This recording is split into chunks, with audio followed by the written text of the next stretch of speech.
Sebab apa saya kata dia supply untuk information yang dalam non-current asset? Sebab kalau korang pernah belajar sebelum ni, kan sebelum ni kita pernah belajar pasal PPE kan, Property Plant Equipment kan, korang ada belajar dulu masa diploma ke apa ke. Ataupun yang semester lepas pun kita ada belajar tu. Kan ada PPE, contohnya land was revalue. Ada kan? Kita belajar kan? Was revalue to. So, yang revalue tu adalah yang ni lah. MFRS 13 nya. So, sebab tu saya kata, fair value management ni, dia supply untuk hampir ke semua item yang ada dalam non-current asset sebab item yang ada dalam non-current asset contohnya PPE. Dalam PPE kita ada nanti kita akan ada buat ataupun kita akan value balik asset tu pada harga market value. Market value adalah fair value.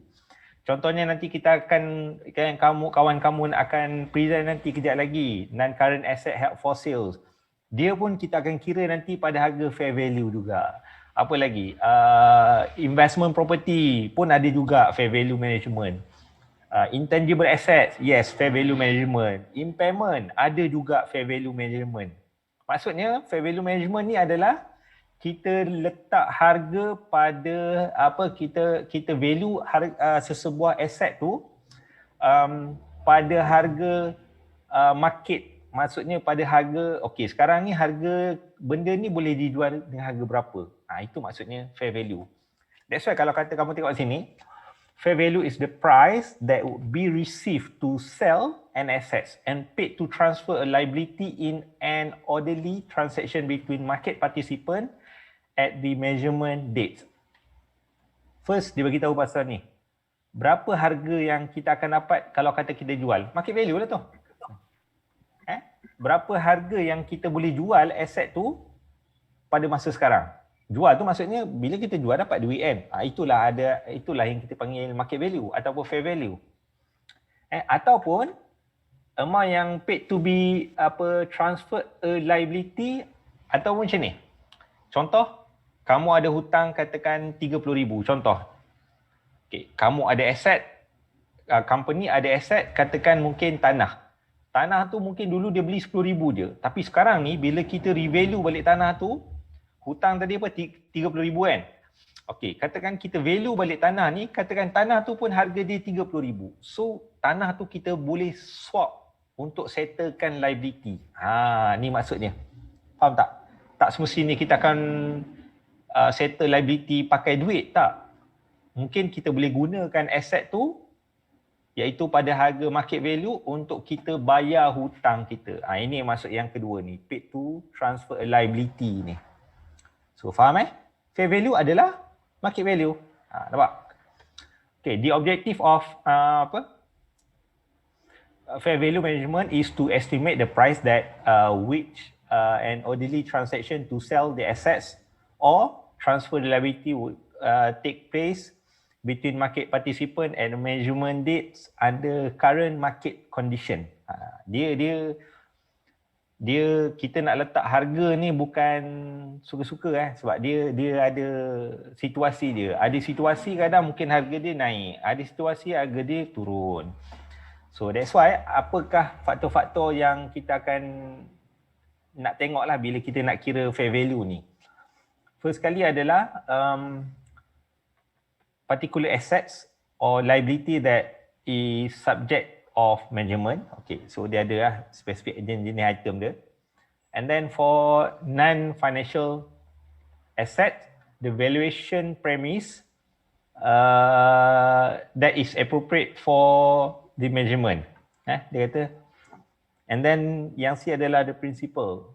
Market for asset and liability, and then valuation technique appropriate for the management considering the ability of the data with which to develop input and level of fair value hierarchy. Dia adalah cara-cara dia.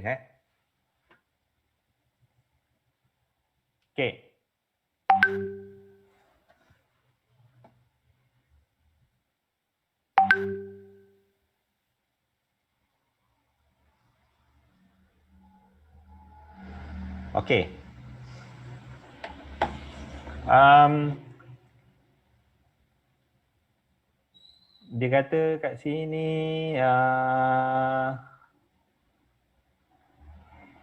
the transaction, the particular assets or liability. Okay, dia kata particular asset ataupun liability yang kita nak revalue tu, dia kita kira fair value ni tak semestinya assets dia liability pun kita boleh kira fair value of liability juga. Liability pun ada juga kita boleh kira macam tu. Okay, the asset or liability can be stand alone item or group of asset ataupun liability. Contoh macam korang kita dah belajar masa apa? Tahun lepas. Macam kita dah belajar tahun lepas, kita belajar yang pasal construction contract. Kan dia boleh jadi kita kira value of value of construction contract tu kita boleh value pada harga single project, single price ataupun group. Kan? Kita ada belajar kan itu kan? Sama juga macam tu. Mungkin kita akan value based on total apa? Katakan kat sana tu ada 3 bangunan. So kita value ketiga bangunan tu pada harga satu. Itu adalah group. Kalau kita value satu-satu bangunan, itu adalah single item. So dia boleh mana-mana. Mana-mana boleh. Single ataupun group of assets acceptable. And then dia kata only the characteristic of asset and liability that market participant will consider when the price of asset and liability at measurement date. So dia adalah nanti specific characteristic dia. And then specific condition of entity are not relevant. Dia ada kot yang ni. Ni saya tak apa show sangat ni apa maksud ni. Okay. Dia kata the assumption that market participant in the economic best interest, dia kata antara faktor dia yang dia orang consider adalah yang pertama sekali adalah asset and liability, jenis asset dengan liability, the principal ataupun the principal market for the assets. Maksudnya kadang-kadang ada jenis-jenis yang aset yang dia memang tengah trending ke apa ke jenis-jenis dia lah.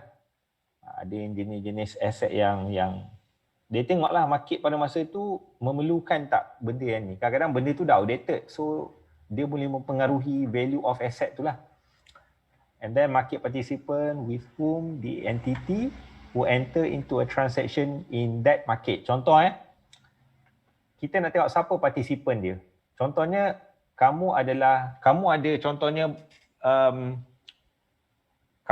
penjual batu permata contoh.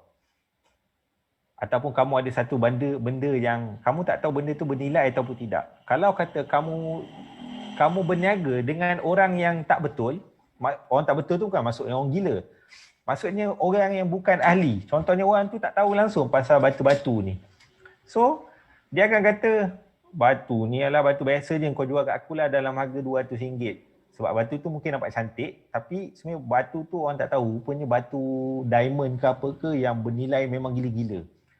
So dia tengok itu adalah dia punya perspektif dia punya perception dia. Itu adalah dia punya market value dia akan jadi rendah. Kalau kata dia deal dengan orang yang betul, maksudnya yang pakar dalam kita panggil bahagian diamond ni semua, emas permata ni semua. Okay, kalau kita deal dengan dia akan tengok. Okay, so dia tengok, ini harga dia dalam katakanlah sampai ke 10 juta. Instead of kamu deal dengan orang yang satu lagi tu, dia kata jual dengan dia dengan harga 200 sebab dia tak tahu value dia. Nampak? Kita kadang kita tak tahu berapa value dia.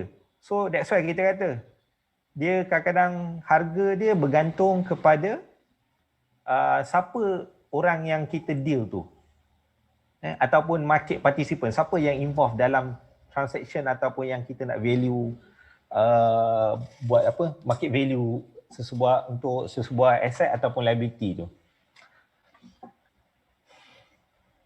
Okay, market participant are buyer and seller in principal market who are selalunya kadang-kadang dia adalah independent each other. Independent maksudnya dia tak bergantung kepada sama yang lain. Kalau kata dia dependent maksudnya seolah-olah macam dia ada rangkaian dia lah, macam dia ni supplier, itu lain lah cerita. And then knowledge about the asset, ini tadi saya kata tu, Kalau orang yang betul-betul berpengetahuan, dia akan value asset tu yang ni. Contoh macam ni lah, kadang kamu nak beli tanah, kamu tak tahu harga dia. Kalau kata kamu deal secara biasa macam tu, contohlah macam macam tanah kat kampung. Siapa sini orang Kelantan? Siapa sini orang Kelantan? Saya. Okey. Kalau kamu nak tahu tanah-tanah kat Kelantan ni, kebanyakan dia yang pertama kamu kena faham. Contoh tanah macam kat Kelantan, orang luar daripada Kelantan ataupun kita panggil non-Kelantanis tak boleh beli tanah yang dekat Kelantan. So maksudnya kerajaan Kelantan dia sangat-sangat selektif dalam penjualan hartanah ataupun tanah-tanah yang ada dekat Kelantan. Maksudnya orang luar dari Kelantan tak boleh beli tanah kat Kelantan. Memang takkan boleh transfer tanah kat Kelantan. Nombor dua, kalau kata kamu pernah dengar lah, selalunya diorang ni akan jual tanah antara adik-beradik kebanyakan. Pernah dengar tak? Ada tak? Ataupun your parent ataupun nenek ke apa ke, dia akan jual sesama diorang, sama sepupu, kadang sama mak saudara akan jual kepada anak saudara, kadang abang jual kepada adik. Diorang akan jual dengan harga yang bagi saya memang murah gila lah. Bukan gila, gila-gila punya murah. Saya tahu sebab wife saya beli tanah dekat dia punya datuk saudara dia. Bagi saya ukuran dia memang kalau ikut betul, kalau kata habis cikai bodoh pun, kalau kata satu kaki tu dalam RM5 tu pun mungkin dia kena bayar puluhan ribu lah. Tapi dia cuma bayar dekat dengan dia punya saudara dia dalam RM6,000 je. Tapi tanah dia besar. Memang tanah besar. Dan lokasi dia bukan lokasi yang kata tengah hutan gila-gila, tak. Tapi tanah dia memang cantik. Nampak? So, kalau kata kamu deal antara, contoh knowledge about the assets. Maksudnya, kedua-dua ni, dia tak tahu value of asset tu berapa. Selalu kalau kata sesama orang kampung, biasanya diorang tak ambil kisah sangat. Yang penting diorang rasa, dulu tanah tu pun warisan yang dia dapat. Dia rasa, kalau kata aku dapat ni, dia agak-agak besar macam ni.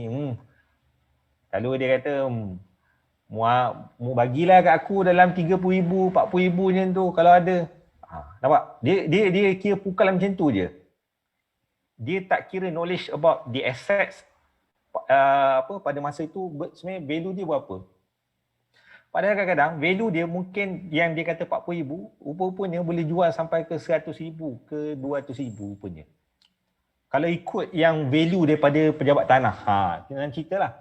Kalau kata pejabat tanah di value, itu adalah harga yang betul-betul market value. Okay, and then able to enter into transaction. Kadang-kadang ada yang jenis kalau kata macam ramai orang, kalau kata banyak orang yang nak beli, so dia akan jadi harga dia akan mungkin si nak menjual, katakan nak macam dia rasa kalau kata dijual tanah ni demand dia sangat-sangat tinggi. So dia boleh letak harga pada harga yang tinggi. Sebab tu kita kata faktor-faktor antara faktor yang menyebabkan harga tu melonjak tinggi adalah disebabkan oleh demand and supply juga. Sebab able to enter into transaction. Maksudnya orang yang ni lah. And then willing to enter into transaction. Sama yang saya kata tadi. Yang betul-betul nak. Memang dia nak katakan, kalau kata kamu nak jual aset ni, ramai memang betul-betul nak beli. So dia boleh letak pada harga yang lebih tinggi. Kalau kata orang tak banyak nak beli, so dia tak boleh jual harga tinggi lah. Dia akan jual harga rendah. So dia punya market value dia bergantung kepada benda-benda ni lah yang kita maksudkan. Okay, the price. The price at the measurement date is the exit price. The exit price tu maksudnya fair value that will be received for an asset. Maksudnya expectation price, harga tu boleh jual nanti berapa. Itu adalah ni. Dia tak betul-betul jual tau. Kamu jangan salah faham. Dia tak jual. Dia cuma revalue. Revalue tu maksudnya, okay, dia kata tanah ni kalau kita boleh jual ni, maksudnya harga dia 100,000. So 100,000 tu adalah kita punya fair value ataupun market value. Dia bukan bermaksud dia dah jual baru kita kena kira fair value tu. Tak, bukan yang tu Okay.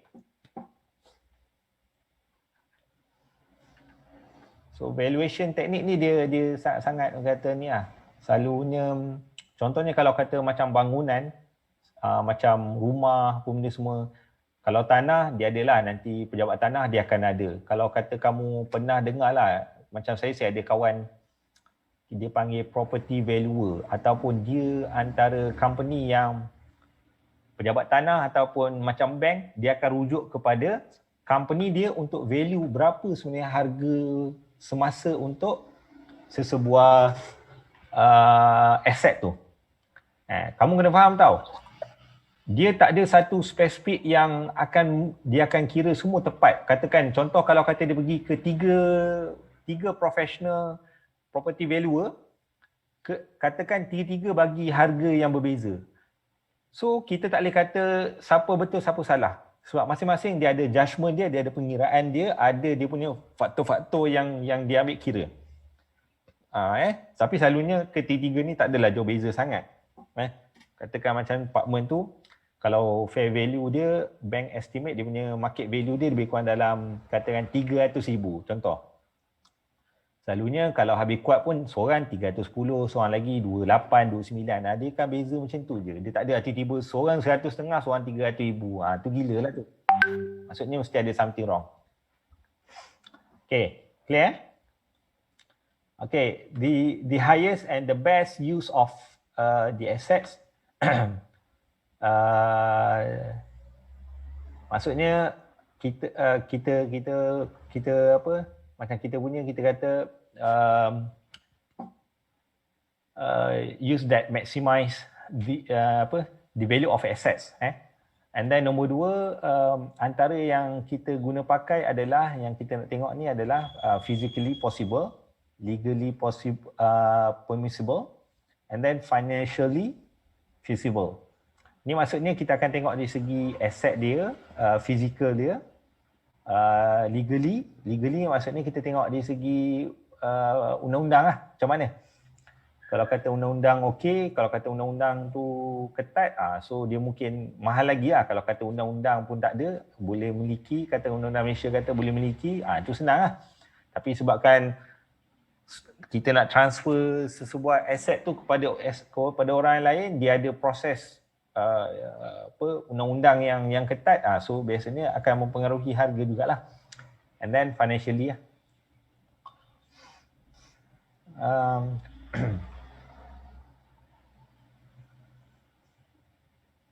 Yang ni dia kata valuation premise. Ini yang saya kata tadi tu. Antara kalau kata dia nak kira fair value of asset, selalunya dia akan kira based on ni lah. Dia akan tengok value in its current use, and then the difference between fair value and its value. Value ni saya. Its value in its current use. Dia adalah macam ni. Okay, fair value, cara kita nak recognize, sekejap Okay, valuation technique, cara-cara dia nak value, dia ada dua tau. Satu dia panggil market approach, satu lagi dia panggil income approach. Dia punya cara dia. So, ada tiga. Satu lagi dia panggil cost approach. Kalau kata market approach, dia kata relevant information such as price generated by market transaction. Okay, yang ni selalunya adalah antara demand and supply between kita panggil sesebuah ni lah. Maksudnya dia ni bergantung kepada permintaan dan penawaran dalam market. Kalau kata permintaan tinggi, so dia punya harga dia makin tinggi lah. Dia kira market approach ni dia kira macam tu. Persetujuan antara dua pihak macam tu. Kalau income approach, yang ni dia kira based on very specific technique. Contohnya macam dia ada kira ni, present value yang ada kan pernah kira kan, korang pernah kira kan? Yang kira kalau kata korang dulu kan ada yang pernah belajar finance, kan dia kira expectation of asset tu selepas 5 tahun lagi. So dia adalah nanti market value, present value punya percentage, so korang kena tengok end table yang banyak-banyak tu. So kita darabkan tu, itu adalah value yang kita expect selepas 5 tahun ke apa ke. Itu adalah guna kaedah income approach. kalau kata cost approach ni, contohnya macam kamu pakai teknik yang kita panggil yang macam korang buat yang ni, yang macam plant and machinery building kan, korang ada kira depreciation kan, betul tak? So method yang tu adalah kita panggil cost approach. Contohnya macam masa beli dulu, katakan harga 100,000. So kita ada expectation value kita panggil useful life dia katakan 10 tahun. So 10,000 bagi 10 tahun, so depreciation dia setahun katakan 1,000. Okey, selepas 3 tahun 3,000 lah accumulated depreciation. So 10,000 tolakkan dengan 3,000 dia akan dapat 7,000. So 7,000 tu adalah kita panggil market value untuk kalau kita guna kaedah cost approach, ataupun cost approach ni yang ni carrying value, cost tolak accumulated depreciation tu. Ini adalah ni. Selalunya kita akan guna pakai konsep ni tau, cost approach versus dengan market approach tau. Jarang kita pakai yang income approach ni.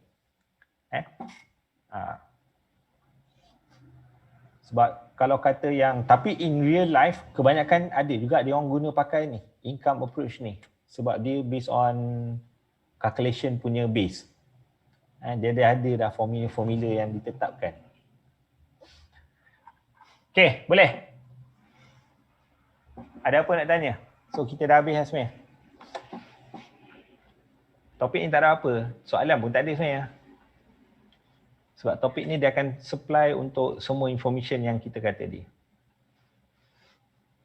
Ya, approach ni kamu akan jumpa nanti untuk hampir ke semualah nanti topik yang kita belajar. Market approach. Market approach ni bila nanti soalan kata the fair value, the market value of asset is ni lah market approach lah. Kalau dikira yang carrying value, cost minus accumulated depreciation, tu ini. Dia panggil ni Okay. Ada apa nak tanya? Tak ada, sir.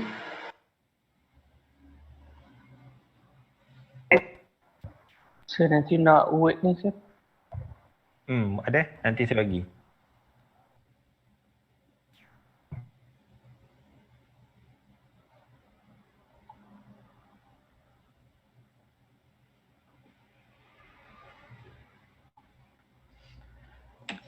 Okay. So group yang nak present tu